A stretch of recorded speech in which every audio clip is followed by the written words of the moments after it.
आता बघूयात महत्त्वाच्या 9 मोठ्या बातम्या। लोकसभेच्या निकालानंतर भाजप संघटनात्मक फेरबदल करणार। लोकसभेत काम न केलेल्या पदाधिकाऱ्यांना घरचा रस्ता दाखवणार। आमदार खासदारांप्रमाणे पदाधिकाऱ्यांचेही रिपोर्ट कार्ड तयार करण्यात येणार।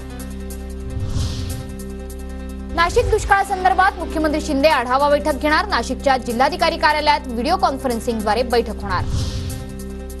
मुख्यमंत्री आणि दोन्ही उपमुख्यमंत्र्यांच्या उपस्थितीत आज सह्याद्रीवर बैठक। शिवराज्याभिषेक सोहळा आणि मान्सूनच्या तयारी संदर्भात आढावा बैठक। राज्यसभेच्या रिक्त जागेसाठी 25 जूनला पोटनिवडणूक होणार। प्रफुल्ल पटेल यांनी राजीनामा दिल्यानं रिक्त असलेल्या एका जागेसाठी 25 जूनला पोटनिवडणूक होणार। पुणे अपघात प्रकरणात ब्लड रिपोर्टमध्ये फेरफार केल्याचं उघड। डॉक्टर अजय तावरेसह 3 जणांना 30 मे पर्यंत पोलीस कोठडी। तर अपघात प्रकरणात आतापर्यंत एकूण 10 जण अटकेत। पुणे अपघातातील आरोपीचे ब्लड सॅम्पल बदलण्यासाठी श्रीहरी हळनोरला 3 लाखांची लाच। लाचेची 3 लाख रुपयांची रक्कम जप्त। पुणे गुन्हे शाखेनं डॉक्टरांना दिलेल्या लाचेची रक्कम हस्तगत केली।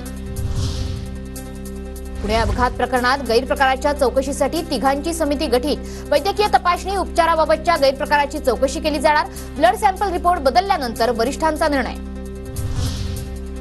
मी शांत बसणार नाही, सगळ्यांची नावं उघड करणार। डॉक्टर अजय तावरेचा पोलीस तपासात इशारा। पुणे पोलिसांच्या तपासात आणखी काही नावं समोर येण्याची शक्यता।